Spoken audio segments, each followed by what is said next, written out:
സിനിമയെ സംഘപരിവാർ ഭയക്കാൻ കാരണമായ ഒരു പേരാണ് ബാബു ബജ്രംഗി. സിനിമയിൽ അഭിമന്യു സിംഗ് അവതരിപ്പിച്ച ബൽരാജ് പട്ടേൽ എന്ന കഥാപാത്രം ആരെയാണ് അനുസ്മരിപ്പിക്കുന്നത്? സംഘപരിവാർ സംഘടനയായ ബജ്രംഗ് ദളിന്റെ ഗുജറാത്തിലെ നേതാവാണ് ബാബുഭായ് പട്ടേൽ. ആരാണ് യഥാർത്ഥത്തിൽ ബാബു ബജ്രംഗി?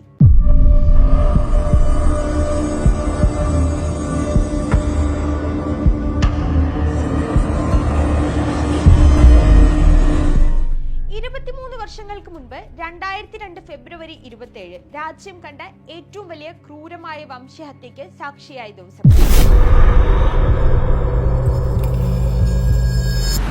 35 കുട്ടികളും 36 സ്ത്രീകളും അടക്കം 97 മുസ്ലിങ്ങളെ കൊന്നുതള്ളിയ നരോധപാട്ടിയ കൂട്ടക്കൊല ഗുജറാത്ത് കലാപത്തിലെ ഏറ്റവും രക്തരൂക്ഷിതമായ കൂട്ടക്കൊലയുടെ മുഖ്യ ആസൂത്രകനായിരുന്നു ബാബു ബജ്രംഗി.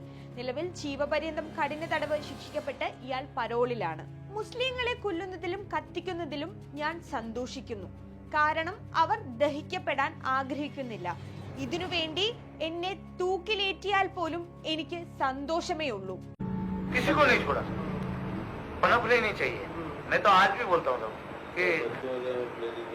कुछ भी हो, लेडीज हो, बच्चे हो, कुछ भी हो, काटने से कुछ मारो काटो जलाना। कैसा लगता है जब मारते तो कैसा लगता है? मजा आता है ना। सब उसको मार के आके घर पे सो गए. തൂക്കിലേറ്റുന്നതിന് മുൻപ് 2 ദിവസം ഇളവ് തന്നാൽ ഇനിയും 6-7 ലക്ഷം മുസ്ലിങ്ങളെ കൊന്നുതള്ളാൻ തയ്യാറാണ് എന്ന് മതനിരപേക്ഷ ഇന്ത്യയിൽ നിന്ന് വിളിച്ചു പറഞ്ഞ ബാബു ബജ്രംഗി. പരോൾ കാലത്ത് തെഹൽക്ക നടത്തിയ സ്റ്റിംഗ് ഓപ്പറേഷനിൽ കൂട്ടക്കൊലയിൽ തന്റെ പങ്കിനെ കുറിച്ച് ബാബു ബജ്രംഗി പറയുന്നുണ്ട്.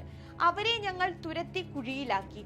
ഭയന്നു വിറച്ച് അവർ പരസ്പരം കെട്ടിപ്പിടിച്ചു നിൽക്കുകയായിരുന്നു. തലേ ദിവസം തന്നെ ശേഖരിച്ച പെട്രോളും ഡീസലും അവർക്കുമേൽ ഒഴിച്ചു. പിന്നെ ടയറുകൾ കത്തിച്ച് അവർക്കുമേൽ ഇട്ടു.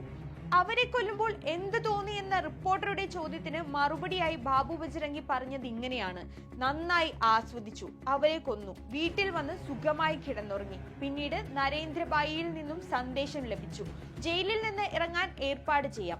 അദ്ദേഹം DGPക്ക് അറിയിപ്പ് കൊടുത്തു. DGP ഫയൽ തുറന്നു നോക്കാൻ പോലും നിൽക്കാതെ ഞങ്ങൾക്ക് ജാമ്യം നൽകി. ബാബു ബജ്രംഗി ഇന്നും ഗുജറാത്തിലുണ്ട്, സുഖമായി ജീവിക്കുന്നു.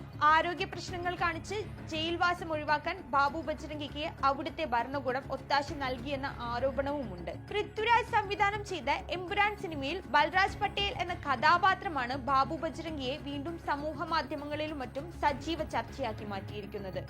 ഗോദ്രയിൽ നിർത്തിയിട്ട സബർമതി എക്സ്പ്രസ് മുസ്ലിങ്ങൾ തീയിട്ടു എന്ന യാതൊരു തെളിവുമില്ലാത്ത ആരോപണത്തിൽ നിന്നായിരുന്നു എല്ലാത്തിന്റെയും തുടക്കം. പിന്നീട് അത് ഇന്ത്യൻ ഫാസിസം, ഇന്ത്യൻ മതനിരപേക്ഷതയ്ക്ക് നേരെ അഴിച്ചുവിട്ട ആക്രമണത്തിന്റെ നേർക്കാഴ്ചയായി. ഇന്ത്യ കണ്ട ഏറ്റവും വലിയ വംശഹത്യയെ ഓർമ്മിപ്പിച്ചതാണ് അതിന് നേതൃത്വം നൽകിയവരെ ചൊടിപ്പിച്ചതിനും വിഷമിപ്പിച്ചതിനും കാരണം.